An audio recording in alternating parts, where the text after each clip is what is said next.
اعوذ باللہ من الشیطان الرجیم، بسم اللہ الرحمن الرحیم۔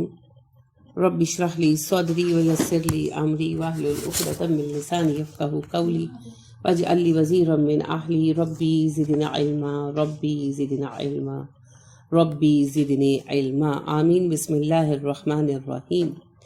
سورہ صاد آیت نمبر 41 سے آج ہم پڑھیں گے۔ ذکر ہے ایوب علیہ السلام کا۔ کل تذکرہ تھا حضرت داؤد اور سلیمان علیہ السلام کا، اور اللہ نے بڑی پیاری تعریفیں کی ان کی۔ کیا لفظ استعمال کیا؟ نعم العبد، کتنے اچھے بندے ہیں، دونوں کے لیے کہا۔ تو اب ایوب علیہ السلام کا تذکرہ ہے۔ اللہ فرماتے ہیں وَاذْكُرْ عَبْدَنَا ایوب، ہمارے بندے ایوب کو یاد کیجیے۔ کیوں یاد کیجیے یا ان کا تذکرہ کیجیے؟ تو کیوں تذکرہ کیجیے؟ کیونکہ مسلمان سخت آزمائش سے گزر رہے تھے اس وقت۔ خود نبی کریم صلی اللہ علیہ وسلم کی آزمائش شدت اختیار کر گئی تھی، کیونکہ عمر فاروق رضی اللہ عنہ کے قبول اسلام سے یہ لوگ ہل گئے تھے۔ اور اب آپ کو پتہ ہی ہے، یہ جب سورہ شروع ہوئی تو کس تجویز کو لے کر آئے تھے؟ کیا ڈسکس کیا تھا ہم نے؟ ہاں، آپ اپنے دین پر رہیں، ہم اپنے دین پر رہیں، اور نبی صلی اللہ علیہ وسلم شرک کی مخالفت نہ کریں، برا مت کہیں، یعنی کہ تبلیغ اسلام چھوڑ دیں۔ آپ صلی اللہ علیہ وسلم نے اس بات کو نہیں ماننا تھا، انکار کر چکے تھے آپ۔ اب نتیجہ کیا نکلنا تھا؟ شدت، مخالفت میں اور زیادہ شدت۔ ابھی بھی شدت ہی تھی، مار پیٹ چل رہی تھی، لیکن شدت میں ابھی انتہا نہیں آئی تھی۔ اب تو وہ مرحلہ آغاز ہو گیا جس میں جان خطروں میں پڑ گئی مسلمانوں کی، اور نبی کریم صلی اللہ علیہ وسلم کی جان لینے کے مشورے ہونے لگے۔ لہٰذا اس کے بعد ہی پھر کچھ عرصہ بعد یہ تجویز لے کر آئے تھے کہ اب ابو طالب کے پاس کہ ہم تمہیں ایک لڑکا دے دیتے ہیں، جو تم مانگو ہم تمہیں دے دیتے ہیں، اور اس کو محمد کو تم ہمیں دے دو، وہ تمہارا بیٹا ہوگا، ہمارا اس پر کوئی حق نہیں ہوگا۔ تو انہوں نے کہا کہ آپ ہمارے بچوں میں سے جو بچہ چاہے چن لے، ابو طالب اور محمد کو ہمارے حوالے کرتے، وہ بچہ ہمیشہ آپ کا رہے گا، ہم اس پر کوئی حق نہیں جتائیں گے، ہم محمد کو قتل کرنا چاہتے ہیں۔ باقاعدہ تجویز لے کر آئے 6 سال میں، جس کے بعد پھر 7ویں سال میں بائیکاٹ کیا۔ تو یہ 5 نبوی کا واقعہ ہے نا، یا 6 نبوی کے شروع کا ہے۔ تو اس سے چند مہینے بعد یہ دوسری انہوں نے آپشن رکھی، یعنی کہ نبی کریم صلی اللہ علیہ وسلم کے قتل پر اب یہ آمادہ ہو گئے تھے کہ کوئی حل نہیں ہے سوائے اس کے کہ محمد کو مار دیا جائے صلی اللہ علیہ وسلم۔ تو ابو طالب نے کہا کہ بہت اچھی تجویز لائے ہو، میرا بیٹا تم مار دو، تمہارا بیٹا میں پال لوں، بہت اچھی ہے تجویز تمہاری۔ تو پھر یہ اٹھ کر چلے گئے۔ اس کے بعد پھر انہوں نے نیکسٹ ڈیسیژن یہ کیا کہ بنو ہاشم کا بائیکاٹ کر دیا جائے، اور پھر بائیکاٹ ہوا۔ پھر 3 سال کے بائیکاٹ کے بعد جب باہر آئے تو ابو طالب وفات پا گئے، اور اماں ختیجہ رضی اللہ تعالیٰ عنہا بھی وفات پا گئی۔ تو نبی کریم صلی اللہ علیہ وسلم کے دنیاوی 2 جو پشت پناہ تھے، مضبوط سہارے تھے، وہ ختم ہو گئے، اور آپ صلی اللہ علیہ وسلم کے قتل پر یہ دیدہ دلیر ہو گئے۔ تو آپ صلی اللہ علیہ وآلہ وسلم کے لیے رہنا مشکل ہو گیا، تبھی تو آپ طائف گئے تھے۔ پھر آپ کو پتا طائف سے جب واپس آئے تو پھر آپ ڈائریکٹ مکہ نہیں آ گئے، بلکہ آپ کہاں رکے تھے؟ غار حرا میں۔ نبوت کے بعد آپ صلی اللہ علیہ وسلم ایک ہی بار غار حرا میں گئے تھے، تب وہاں آپ 2 دن رکے، اور آپ صلی اللہ علیہ وسلم نے یہ پیغام بھیجا ابو بکر صدیق رضی اللہ عنہ کے ذریعے کہ آپ کی زندگی کی ضمانت کون لیتا ہے۔ تو پھر آپ کو پتا ہے کہ جو مطعم بن عدی تھے انہوں نے لی، اور وہ تو مسلمان نہیں ہوئے، مگر بعد ازاں پھر دوسرے ان کے بیٹے جو ہیں جبیر بن مطعم وغیرہ وہ مسلمان ہوئے، وہ بات کی بات ہے۔ اس وقت اس نے آپ کی ضمانت لی اور اپنے بیٹوں کو ساتھ لے کر آیا، ہتھیار لگا کر یہ سوار ہو کر آئے۔ اس نے کعبے میں اعلان کیا کہ محمد کی حفاظت کی ضمانت میں نے لی ہے، تو اسے کوئی تنگ نہیں کرے گا صلی اللہ علیہ وسلم۔ پھر آپ مکہ آئے۔ تو حالات اس حد تک خراب ہو چکے تھے، لہٰذا یہ آغاز تھا اس خرابی کی طرف۔ تشدد بہت بڑھ گیا تھا، مسلمان بہت پریشان تھے، قدرتی بات ہے، دل میں یہ غم آتا ہے کہ ہم حق پر ہیں اور ہم تکلیف جھیل رہے ہیں، ہم حق پر ہیں اور ہمیں اگنور کیا جا رہا ہے، یہی نہیں برداشت ہوتا. ہم لوگوں کے ساتھ تو یہی ہوتا ہے نا کہ آپ دین پر چلتے ہیں تو لوگ آپ کو اگنور کرنا شروع کر دیتے ہیں، آپ سے دور ہٹنا شروع کر دیتے ہیں، تو کتنا غم آتا ہے دل پر. وہاں پر تو یہ تھا مارا جا رہا تھا، پیٹا جا رہا تھا، قید کیا جا رہا تھا، تشدد ہو رہا تھا، کھانا پینا بند تھا. تو ان سارے حالات کے اندر مسلمانوں کے دل پر غم آنا فطری بات ہے. تو اللہ نے کہا کہ تذکرہ کیجئے میرے بندے ایوب کا. پہلے 2 ایسے بندوں کا تذکرہ سنایا اللہ نے جن کو اللہ نے بہت شوکت عطا کی تھی کہ میں چاہوں تو میں تمہیں شوکت دے سکتا ہوں، ویسی جیسی سلیمان کو دی، داؤد کو دی علیہ السلام. اور داؤد علیہ السلام کیا تھے؟ یعنی دنیاوی اعتبار سے کیا تھے؟ ایک کسی کسان کے بیٹے، ان کے باپ کا نام بھی کوئی نہیں جانتا صحیح طرح، اختلاف ہے، کوئی کچھ کہتا ہے کوئی کچھ کہتا ہے. یعنی نبی کریم صلی اللہ علیہ وسلم تو ایک سردار گھرانے سے تھے نا. داؤد علیہ السلام تو ایک عام پبلک میں سے تھے، اور ان کے والد جو ہیں وہ ایک عام کسان تھے، اور وہ اپنے باقی بیٹوں کو لے کر آئے تھے اور داؤد علیہ السلام کو نہیں لائے تھے کیونکہ سب سے چھوٹے تھے اور ان کا قد بھی نسبتاً کم تھا، تو ان کو چھوڑ آئے تھے. لیکن جو نشانی بتائی گئی تھی طالوت کو، اس کی بنا پر انہوں نے کہا کہ نہیں، آپ کا کوئی بچہ رہتا ہے. تو انہوں نے کہا جی میں چھوٹا بیٹا چھوڑ کر آئے. تو ان کو اس کو بلائیں. تو پھر بلائے گئے داؤد علیہ السلام، اور انہی کے ہاتھوں پھر جالوت قتل ہوا.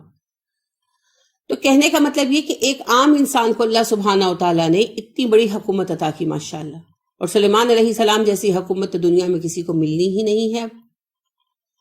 تو اللہ نے یہی بیان کیا کہ میں قادر ہوں اس بات پر کہ تمہیں دنیا پر غالب کر دوں، لیکن ہر چیز کا ایک وقت ہے، اور ہر زمانے کے لوگوں کا اپنا امتحان ہے، اور ان کے لیے اپنے حصے کی آزمائش لکھی گئی ہے اور اپنے حصے کے انعامات لکھے گئے.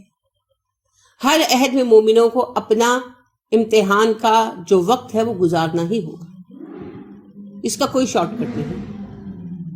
لہٰذا نبی کریم صلی اللہ علیہ وسلم کو جو اتنی آزمائشوں سے گزرنا پڑا وہ مقدر ہو چکا تھا، وہ طے ہو چکا تھا کہ آپ صلی اللہ علیہ وسلم کو دین کی راہ میں اتنا عرصہ آزمائشوں سے ہی گزرنا پڑے گا. اس کا معنی یہ نہیں کہ لکھا جا چکا تھا کہ طائف والے یہ کریں گے، جس نے جو کیا اپنی مرضی سے کیا.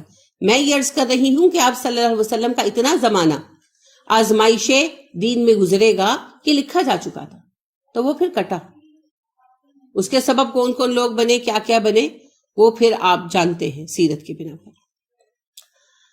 اب اللہ سبحانہ و تعالیٰ ایک ایسے بندے کے حالات بیان کرنے جا رہے ہیں جنہوں نے بہت زیادہ آزمائش دیکھی، اور پھر اللہ نے فضل بھی بہت کیا. سنانے کا مقصد کیا ہے کہ آزمائش میں مومن کا رویہ کیسا ہونا چاہیے، اور دوسرا کہ اگر اللہ کی رضا پر قائم رہیں گے تو آزمائشوں کا اینڈ پھر اچھا نکلے گا. تو کہتے ہیں نا every cloud has a golden lining.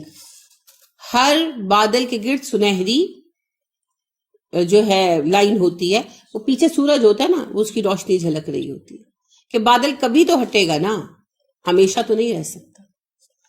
تو اللہ نے بھی قرآن میں ہمیں کیا کہا، اِنَّ مَا الْعُسْرِ يُسْرًا فَإِنَّ مَعَ الْعُسْرِ يُسْرًا. ہر تنگی کے بعد آسانی ہے، بے شک ہر تنگی کے بعد آسانی. اللہ کا وعدہ ہے. بس ہمیں استقامت رکھنی ہے، ہمیں مایوس نہیں ہونا، ہمیں گھبرانا نہیں. تو اسی ریفرنس سے، اسی حوالے سے ایوب علیہ السلام کا قصہ یہاں بیان ہو رہا ہے. وَاذْكُرْ عَبْدَنَا ایوب، ہمارے بندے ایوب کا قصہ سنائیے، ان کا تذکرہ کیجئے، انہیں یاد کیجئے. اس جب نادا پکارا اس نے ربہ اپنے رب کو، انی بے شک میں، مسانی چھوا مجھ کو، الشیطان شیطان نے، بنصب تکلیف کے ساتھ، وعذاب اور عذاب کے ساتھ. بے شک اس نے جب اپنے رب کو پکارا اور دعا کی کہ اے میرے اللہ، بے شک شیطان نے مجھے چھوا اور مجھے تکلیف میں اور مصیبت میں مبتلا کر دیا. یعنی انہوں نے کہا، دعا مانگی نا کہ اللہ جی میں مسلسل بیمار ہوں، مسلسل پریشان ہوں، اور شیطان نے مجھے پریشانیوں میں مبتلا کر دیا. بیماری شیطان کی طرف سے نہیں آتی. یعنی اب دیکھیں 18 سال روایتوں میں آتا ہے 18 سال ایوب علیہ السلام بیمار رہے. تو پھر رفتہ رفتہ کیا ہوتا ہے، حوصلہ ٹوٹنے لگتا ہے کہ نہیں ہوتا ایسا. ہوتا ہے، فطری بات ہے. ایک وقت آتا ہے انسان مایوس ہونے لگتا ہے.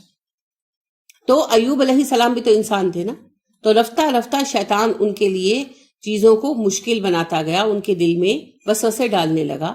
اور اب جانتے ہیں سبھی تو چھوڑ گئے تھے، صرف ایک بیوی ان کی ساتھ تھی اور تنہا رہتے تھے جنگل میں. تو تنہائی میں تو ویسے انسان ڈپریسڈ ہو جاتا ہے. بخار میں آپ نے دیکھا ہوگا ایسے ہی رونا آتا جاتا ہے نا. بخار زیادہ ہو جائے نا تو آپ بیٹھے رو رہے ہیں، کوئی ساتھ پوچھتا بھی ہے میاں ہے یا بچے، آپ رو کیوں رہے ہیں؟ کچھ نہیں، اور بس رو ہی جاتے ہیں. اور پرانی دکھی باتیں یاد آتی ہیں، فلاں وقت پہ امی نے یہ کیا تھا، فلاں وقت پہ بہن نے یہ کہا تھا. ہوتا ہے نا ایسے. وہ ہم بیمار ہو کے کمزور ہو جاتے ہیں ڈیفینیٹلی. تو شیطان پھر وسپرز کرنے شروع کرتے ہیں نیگیٹو، تاکہ ہم اپنے منہ سے کوئی غلط باتیں کہیں، نہ شکر گزاری کریں، اور وہ جو اجر ہے ضائع ہو جائے. کیونکہ نبی کریم صلی اللہ علیہ وسلم نے فرمایا جسے ایک رات بخار آیا اور اس نے صبر کیا، اس کے پچھلے گناہ معاف ہو جاتے ہیں. جسے دوسری رات بھی بخار آیا اور اس نے اس پر صبر کیا، اس کے اگلے گناہ بھی معاف ہو جاتے ہیں، بشرطے کہ صبر.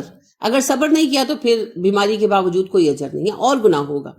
تو شیطان پھر ہم یہ چاہتا ہے کہ ہم بے صبری کریں، ہم رونا روئیں، ہم پٹیں، ہم شور مچائیں.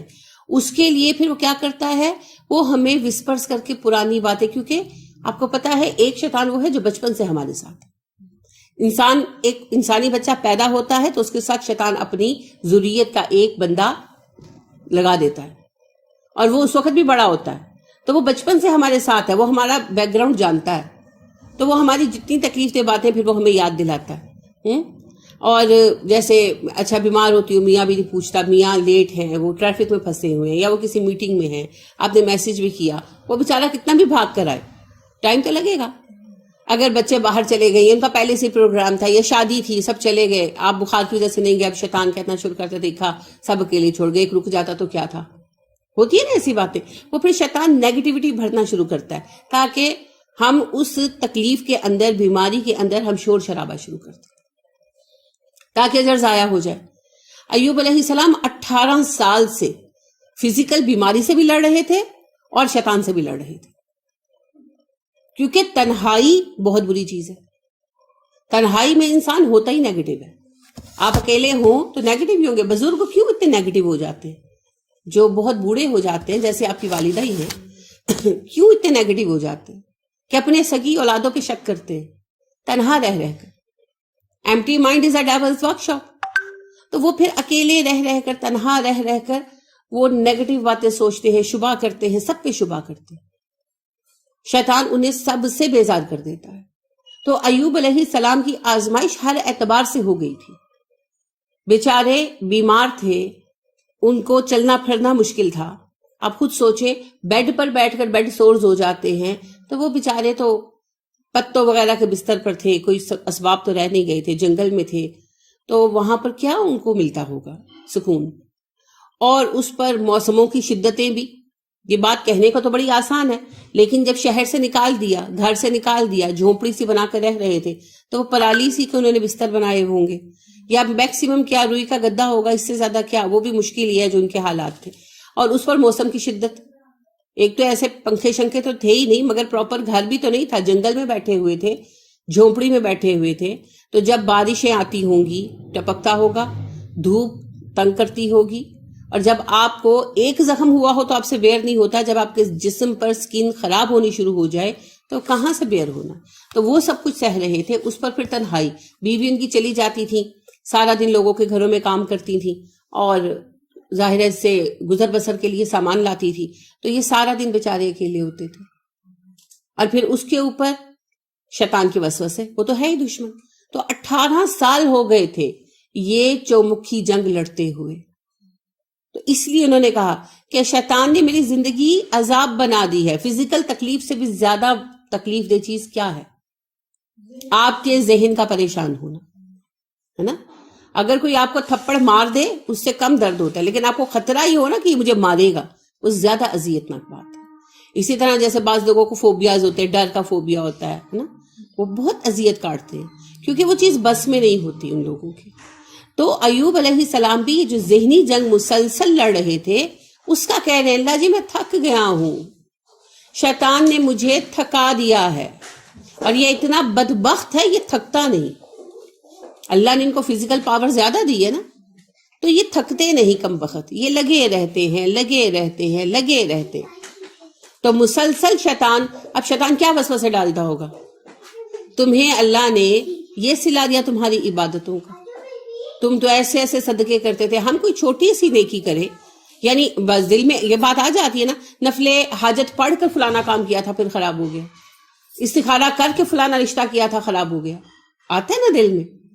تو ایوب علیہ السلام کی تو بہت نیکیاں تھی ماشاءاللہ، نبیوں میں سے ہیں، تو ان کو شیطان نہیں دل میں ڈالتا ہوگا کہ تم تو اتنے نیک، تم نے اتنے صدقے کیے، تم نے اتنی نیکی کی، تم اتنے فرما بردار، تم اتنے موحد، یہ نتیجہ دیا اللہ نے.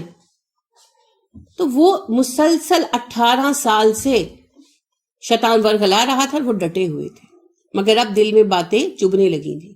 تو انہوں نے کہا اللہ جی شیطان نے مجھے بہت ستایا، اب میں اس مقام پر آ گیا ہوں کہ شاید میں پھسل جاؤں، شاید میں کمزور پڑ جاؤں، تو اس سے پہلے کہ میں کمزور پڑوں آپ مجھے سہارا دیتے.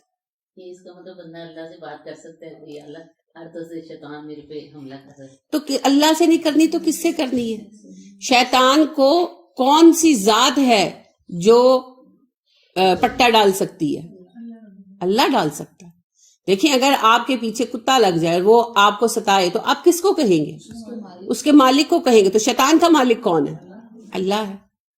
تو پھر اللہ سے کہیں گے اللہ جی اس نے تو جان تنگ کر دی ہے میری. کوئی بھی معاملہ ہو اور کسی معاملے میں تھک بھی جائیں تو اللہ سے کہیں. وہ یہی کہہ رہے ہیں اصل میں کہ اللہ جی میں تھک گیا ہوں، اب نزدیک ہے کہ میں سلپ ہو جاؤں، میں کمزور پڑ جاؤں. تو شیطان نے جو فزیکل تکلیف ہے وہ تو میں جھیل ہی رہا ہوں، شیطان نے میرے وسوسے ڈال ڈال کر میرے دماغ کو تھکا دیا ہے، میرے دل کو تھکا دیا ہے، میں اسپرچولی تھک گیا ہوں. تو اب مجھے آپ کی مدد کی ضرورت ہے، اب فردر میں نہیں چل سکتا. تو اللہ سبحانہ و تعالیٰ نے وہ بنیاد ہی ختم کر دی جس سے شیطان وسوسے ڈال رہا تھا، ہے نا. اللہ نے اتنی نعمتیں دے دی، کیا شیطان فزیکلی بھی آ کر کہتا ہے نا ایوب تیرے رب نے کیا کیا، تو اس کے پاس کہنے کا کوئی جواز نہیں تھا. تو یہاں مراد بیماری نہیں ہے، بیماری کبھی شیطان سے نہیں آتی. بیماری کیسے آتی ہے؟ شیطان میں اختیار ہے کسی کو بیمار کرنے کا؟ نہیں ہے، الحمدللہ. کیونکہ نبی کریم صلی اللہ علیہ وسلم کے ساتھ تھے کون سے صحابی؟ حذیفہ بن یمان رضی اللہ عنہ. تبوک سے واپسی پر جب آپ نے رستہ الگ کر لیا تھا، کیوں کیا تھا باقی لشکر سے رستہ الگ؟ سازش کا پتہ چل گیا تھا. جی آپ صلی اللہ علیہ وسلم کے قتل کی سازش کر رکھی تھی منافقین نے. تو آپ صلی اللہ علیہ وسلم نے باقی لشکر کو اسی رستے سے جانے دیا جو پہلے سے ڈیسائیڈڈ تھا، اور خود آپ صلی اللہ علیہ وسلم دوسرے رستے سے آئے اور ہمراہ کس کو لے کر آئے؟ حذیفہ بن یمان رضی اللہ عنہ. تو رستے میں ٹھوکر لگی خچر کو. حذیفہ پیدل چل رہے تھے، آپ صلی اللہ علیہ وسلم خچر پر تھے، انہوں نے لگام پکڑی ہوئی تھی، تو خچر لگی تو انہوں نے کہا شیطان پر لعنت ہو. تو آپ صلی اللہ علیہ وسلم نے فرمایا یوں مت کہو حذیفہ، بلکہ کہو بسم اللہ. جب تم لوگ کہتے ہو کہ شیطان پر لعنت ہو تو شیطان پھول کر ایک کمرے جتنا بڑا ہو جاتا ہے اور کہتا ہے دیکھا میں نے اسے تکلیف پہنچائی. اور جب تم کہتے ہو بسم اللہ تو شیطان سکڑ کر ایک مکھی جتنا حقیر ہو جاتا ہے. تو کبھی یہ مت کہو. تو تکلیف اللہ کی طرف سے آتی ہے، آسانی بھی اللہ کی طرف سے آتی ہے، شیطان کا بیچ میں کوئی عمل دخل نہیں ہے. شیطان سے یہاں پر مراد صرف یہ ہے کہ اس نے وسوسے ڈال ڈال کر مجھے پریشان کر دیا ہے، میں اس سے لڑ لڑ کر تھک گیا ہوں. تو اس سے پہلے کہ میں اپنے نفس میں کمزوری پاؤں آپ مجھے اس آزمائش سے نکال دیں. اور اللہ سبحانہ و تعالیٰ نے قبول فرمائی آپ علیہ السلام کی دعا جو ہے. ایک اور بات یاد رکھیے، جنات شفا بھی نہیں دے سکتے. جیسے یہ ایک کانسیپٹ بہت عام ہوتا جا رہا ہے، جیسے جیسے جادو پھر بڑھ رہا ہے نا، لوگوں کا رجحان جادو کی طرف بڑھ رہا ہے، تو یہ کانسیپٹ بھی عام ہو رہا ہے کہ جنوں کے ذریعے علاج کروایا جائے. تو جن اپنا علاج نہیں کر سکتے، ہمارا کہاں سے کریں گے؟ جن بھی مخلوق ہیں اور ان کے ہاتھ میں کوئی ایسا علم نہیں ہے. دیکھیں دو بنا پر وہ علاج کر سکے، یا تو وہ کوئی غیر معمولی مخلوق ہو، یعنی ان کے پاس کوئی سپیریورٹی ہو، ہے نہیں ہے. شفا دینے کی صلاحیت کس کے پاس ہے؟ اللہ کے پاس. فرشتے شفا دے سکتے؟ نہیں دے سکتے. شفا بس اللہ دے گا. دوسری بات یہ کہ جب وہ مخلوق ہیں شفا نہیں دے سکتے تو پھر دوسری بات یہ کہ ان کے پاس کوئی علم ہونا چاہیے، مگر علم کس کے پاس ہے؟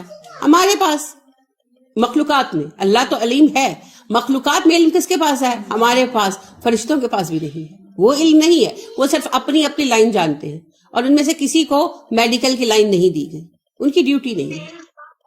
تو ہم جانتے ہیں، علم ہمارے پاس ہے، لہذا ساری مخلوقات کی علاج کی ذمہ داری کہیں نہ کہیں ہم پر آ کر پڑتی ہے۔ تو جانوروں کو بھی ہم ہی علاج پرووائڈ کرتے ہیں نا، ان کی میڈیسنز بھی ہم ہی بناتے ہیں۔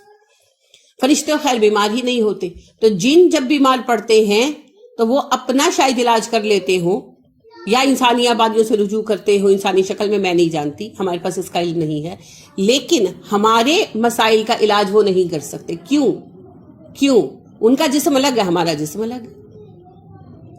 ہم اور جانور ویسے تھوڑا تھوڑا فرق ہے ہم میں، لیکن بنیادی ساخت ایک ہی ہے نا، خلیے ہیں، خلیوں سے ہم بنے ہیں، گوشت پوشت ہے۔ جن جو ہے وہ گوشت پوشت کے نہیں ہیں، وہ آگ سے بنے ہوئے ہیں، وہ انویزیبل ہیں۔ دنیا کا کوئی جانور انویزیبل نہیں ہے۔ آپ بیکٹیریا کا علاج کر سکتے ہیں؟ نہیں کر سکتے، ہے نا؟ بیکٹیریا بیمار کر سکتا ہے، پتہ نہیں خود بیمار ہوتا ہے کہ نہیں ہوتا، لیکن اگر ہو تو آپ کیا علاج کریں گے اس کا؟ وہ نظر ہی نہیں آتا۔ لہٰذا جن جو ہیں وہ ایک علیحدہ مخلوق ہیں، ان کی کیمیائی ساخت علیحدہ ہے، ان کی باڈی الگ ہے، الگ طریقے سے وہ بنائے گئے ہیں۔ ہماری کیمیائی ساخت الگ ہے، ہم اور طرح بنائے گئے ہیں، فرشتے اور طرح بنائے گئے ہیں۔ فرشتے تو خیر بیمار ہی نہیں ہوتے، جن ہوتے ہیں مگر وہ اپنا علاج کر سکتے ہیں، اور ہم انسان جو بیمار ہوتے ہیں ہمارا علاج انسان کریں گے۔ تو یہ کہ جی جن جو ہیں وہ علاج کر دیتے ہیں اور شفا دے دیتے ہیں، اور یہ کانسیپٹ بہت زیادہ عام ہو رہا ہے، یہ بالکل غلط ہے اور یہ شرک ہے، کیونکہ شفا بس اللہ دے سکتا، صرف اللہ دے سکتا۔ تو اس طرح کے توہمات میں کبھی بھی نہیں پڑنا۔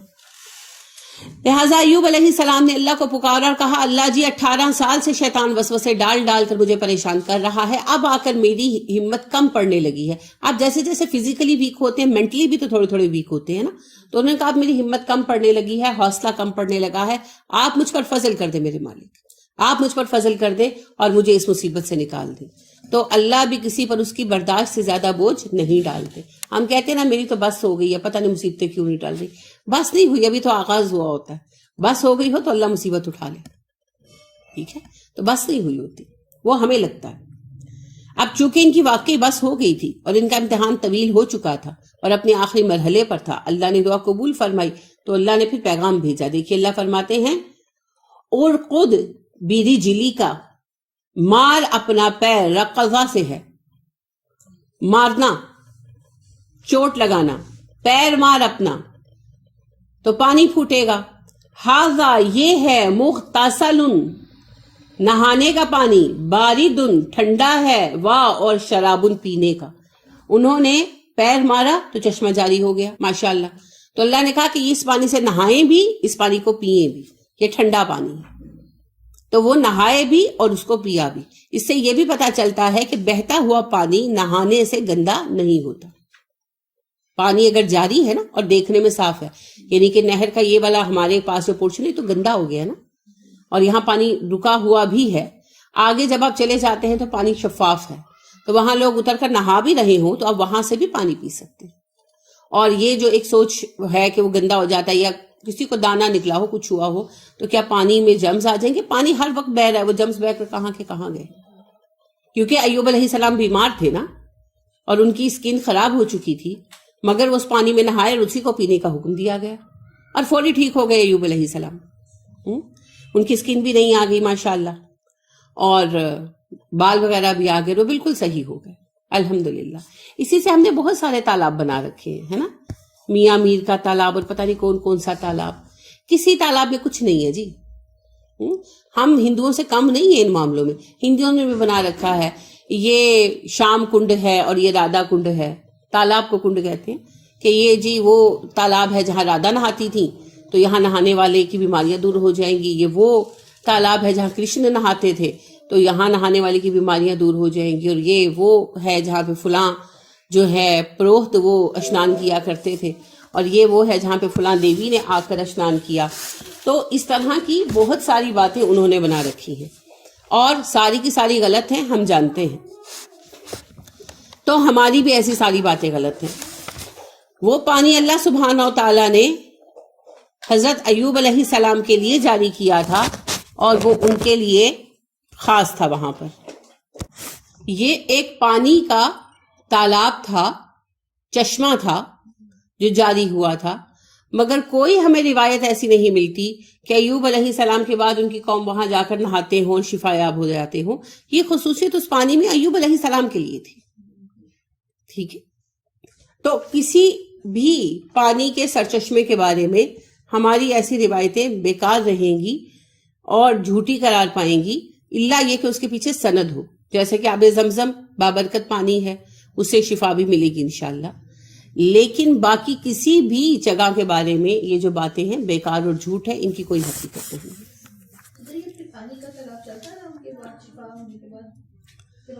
نہیں، پانی کا تالاب تو چشمہ جو ہے وہ تو رہا، لیکن یہ ہے کہ اس سے کوئی ایسے شفا یابی کی رسم نہیں چلی۔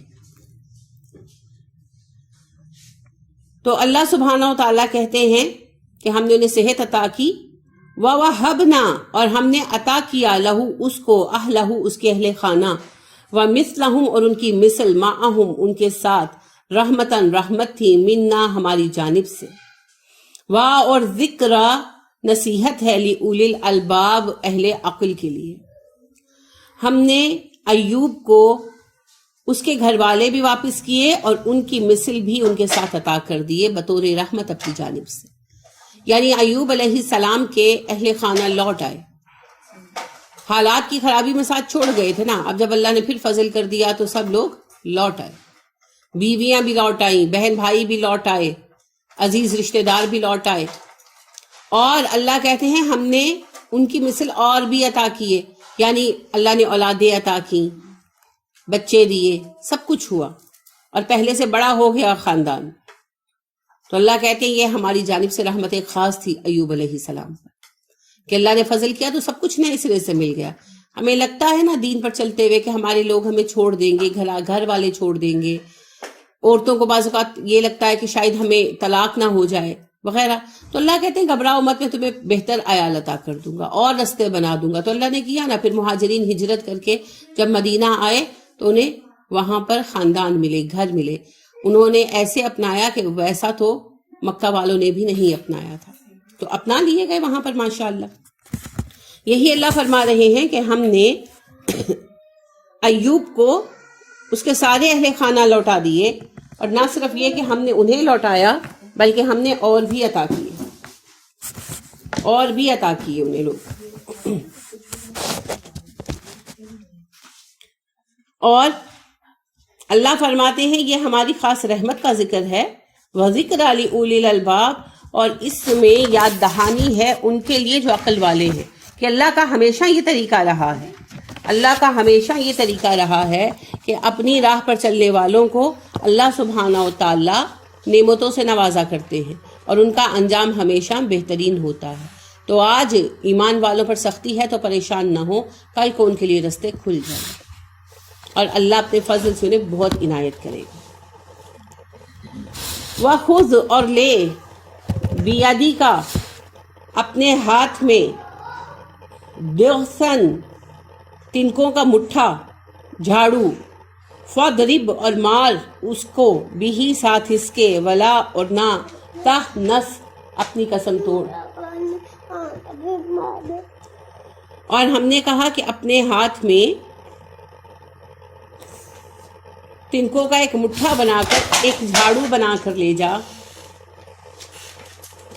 اور اپنی قسم نہ توڑ۔ جب ایوب علیہ السلام بیمار تھے تو آپ کو پتا ہے کہ ان کی بیوی ایک ہی ساتھ رہ گئی تھی، اور وہ بیوی مسلسل ان کا ساتھ دے رہی تھی، ان کے ساتھ چل رہی تھی، لیکن بیچ بیچ میں کمزوری آتی تھی، انسان تھے نا، انہیں بھی تو شیطان وسوسوں میں مبتلا کرتا تھا۔ تو حدیث میں آتا ہے کہ ایک دن ان کی بیوی جو ہے وہ آ رہی تھی اپنے کام سے واپس، اور بہت افسر تھیں، پریشان تھی. تو شیطان ان کے ایک دوست کی شکل میں ان سے ملا اور ان سے کہنے لگا کہ تمہارا میاں بہت ضدی آدمی ہے، اگر یہ مان جائے اس بات پر کہ فلاں مزار پر چڑھاوا چڑھایا جائے تو اس کی صورت میں اس کو شفا ہو سکتی. یہ اب گھر آئیں، یعنی جہاں رہ رہے تھے جھونپڑی میں، وہاں آئیں اور آ کر انہوں نے یہ بات کی ایوب علیہ السلام سے کہ میں ایک بات کہوں. انہوں نے کہا کہ کہو. تو وہ کہنے لگی کہ اس طرح سے مجھے فلاں آپ کے دوست ملے اور انہوں نے یہ بات کی، اگر آپ مجھے اجازت دیں تو میں آپ کے نام سے وہاں چڑھاوا چڑھا دوں. تو ایوب علیہ السلام ناراض ہوئے ان پر، انہیں ڈانٹا اور کہنے لگے کہ تم یہ چاہتی ہو کہ میں شرک کروں اور اللہ کو چھوڑ کر دوسروں سے مدد مانگ کر اللہ کے ساتھ شریک بناؤں؟ اللہ کی قسم، اگر اللہ نے مجھے شفا دی تو میں تمہیں 100 ضربے ماروں گا. یہ بات آئی گئی ہو گئی. اب یہ صحت مند ہوئے تو قسم کھائی تھی نا کہ میں 100 ضربے ماروں گا. اب ضرب کسی بھی چیز کی ہوتی، چھڑی کی ہوتی یا رسی کی ہوتی ہے، جو بھی، تھپڑ بھی 100 ہوتے تو وہ بہت بڑی بات تھی. اب جو ہیں ایوب علیہ السلام، انہیں یہ رنج ہوا کہ سارے عرصے میں یہ خاتون میری اتنی خدمت کرتی رہی، تو اب میں کیسے انہیں تکلیف پہنچاؤں. لیکن اب قسم بھی کھا چکے تھے، تو اس معاملے میں اللہ سبحانہ و تعالیٰ سے دعا کی کہ مجھے رستہ دکھائیے، قسم توڑ دوں، کفارہ دے دوں، یا کہ میں قسم پوری کروں، کیا کروں. تو پھر اللہ نے رستہ بتایا. اللہ نے کہا کہ تنکے لے لو اور ان تنکوں کا ایک مٹھا بنا لو، جیسے ہم جھاڑو باندھ لیتے ہیں. تو آپ ایسا کر کے انہیں وہ مٹھا جو ہے ایک دفعہ مار دو، 100 تنکے ہوں گے، 100 ضربیں ہو جائیں گی، تو آپ کی قسم پوری ہو جائے گی، قسم توڑنی نہیں پڑے گی. تو اس طرح سے ایوب علیہ السلام نے وہ 100 تنکے مار کر قسم پوری کر دی اور قسم نہیں توڑی اور بیوی کو تکلیف بھی نہیں دی. تو اللہ سبحانہ و تعالیٰ نے رستہ دے دیا. ہمیں اللہ نے اس سے بھی آسان حل دیا ہے. اگر کوئی غلط قسم کھا لو تو اس کا کفارہ ادا کر دو. کیا کفارہ ہے؟ 10 مساکین کو کھانا کھلانا، یا 10 مساکین کو کپڑے پہنانا، یا پھر 3 روزے رکھ لینا. وَخُذْ لے لو.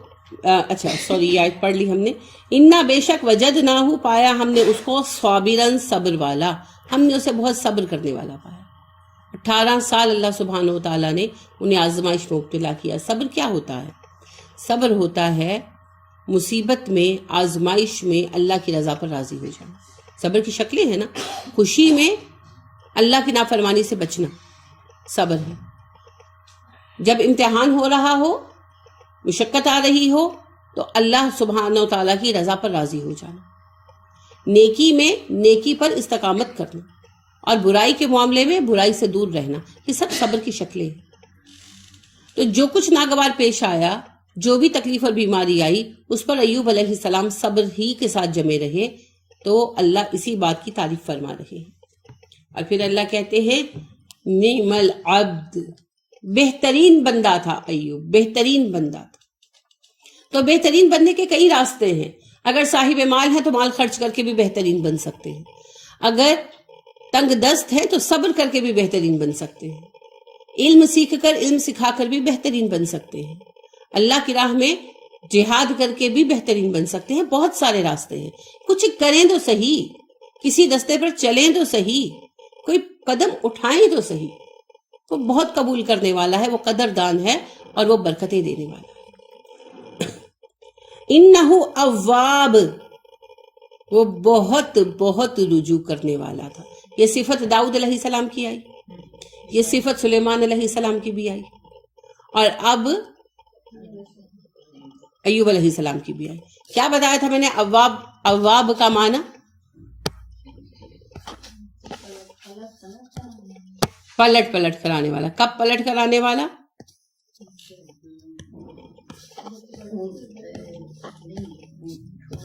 جب آپ کیا کہہ رہی ہیں شمسا؟ جب کوئی غلطی ہو جائے. جی آپ کیا کہہ رہی ہیں؟ کوا جیسے بار بار مجھے مارتا ہے، بار بار آتا ہے.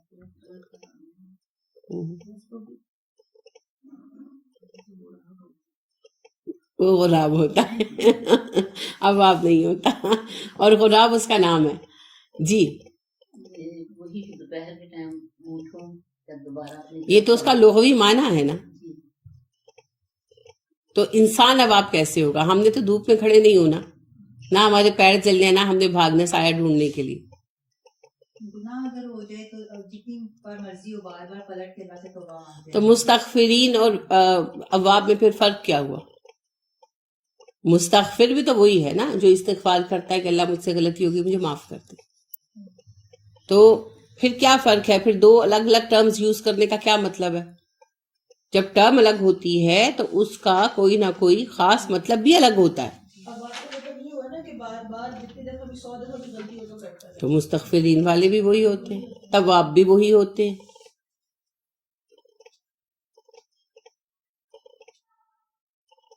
اواب وہ ہے جو ہر مصیبت میں واپس پلٹتا ہے. کل آپ نے معنی یاد رکھا اور اس لغوی معنی سے جو اصطلاح میں چینج آتا ہے وہ نہیں یاد رکھا. میں نے یہ کہا تھا، بتایا تھا کہ اونٹوں کے بچوں کے پیروں کی نیچے کی جھلی بہت موٹی نہیں ہوتی، تو جب سورج تیز ہو جاتا ہے تو ریت تپ جاتی ہے تو ان کے پیر جلنے لگتے ہیں، تو وہ سایہ ڈھونڈتے ہیں اور شیڈز کے نیچے واپس آ جاتے ہیں. شیڈ نہ ہو تو اپنے ماں باپ کے پاس آتے ہیں اور ماں باپ انہیں اپنے نیچے بٹھا لیتے ہیں. آپ نے شاید نیٹ پر کبھی تصویریں ایسی دیکھی ہوں کہ اونٹنی یا اونٹ کھڑا ہے اور اس کے نیچے اس کا بچہ بیٹھا ہوا ہے، کیونکہ خود ان کے پیر جو ہوتے ہیں ان کی سکن موٹی ہو گئی ہوتی ہے. ان کو بھی گرم لگتا ہے پر اتنا نہیں لگتا جتنا کہ بچوں کو. جیسے آپ اگر چائے گرم گرم ہے اس میں انگلی ڈال دیں بیئر کر لیں گے، اور بچہ ڈال دیں تو وہ بہت تڑپتا ہے. تو وہ فرق ہوتا ہے نا. تو یہی فرق ان کی بھی سکن میں ہوتا ہے. تو جب ان کو تکلیف آتی ہے تو وہ روز ان کی روٹین ہے، وہ صبح نکل جاتے ہیں صحرا میں پھرتے رہتے ہیں، اور جس وقت ان کے پیر جلتے ہیں تو دوڑتے ہیں واپس ماں کے پاس، باپ کے پاس. تو ان کی اس کیفیت کی وجہ سے اونٹ کے بچوں کے واپس آنے کو، اس اونٹ کے بچے کو جو دھوپ کی شدت سے پیر جلنے پر لوٹ کر آئے، اواب کہتے ہیں. تو ہم اپنے کام کرتے ہیں اور زندگی میں مشغول ہو جاتے ہیں، تھوڑا ذکر کم ہو جاتا ہے، تھوڑا اللہ کی یاد کم ہو جاتی ہے، پھر پیر جلتے ہیں کسی نہ کسی مقام پر آ کر نا. کوئی تکلیف آتی ہے، کوئی مصیبت پڑتی ہے سر پر، تو پھر دوڑتے ہیں اپنے رب کی طرف. تو مصیبت میں بار بار اللہ سے رجوع کرنے والا، جو جب پریشانی آئے اللہ سے رجوع کرے، یہ توحید کی بہت بڑی پہچان ہے. کہ چلو انسان ہے نا، نسیان انسان کی فطرت میں ہے، خوشی میں مشغولیت میں بھول گئے اللہ کو. یہ نہیں کہ بالکل ہی بھول گئے، یاد کم ہو گئی، فرض پڑے اٹھ گئے، دعا مانگی نہیں مانگی، ایسے ہی چل رہا ہے. تو پھر کوئی مصیبت آ گئی تو کم از کم مصیبت میں رجوع اللہ ہو، واپس پلٹے، تو وہ اواب ہے.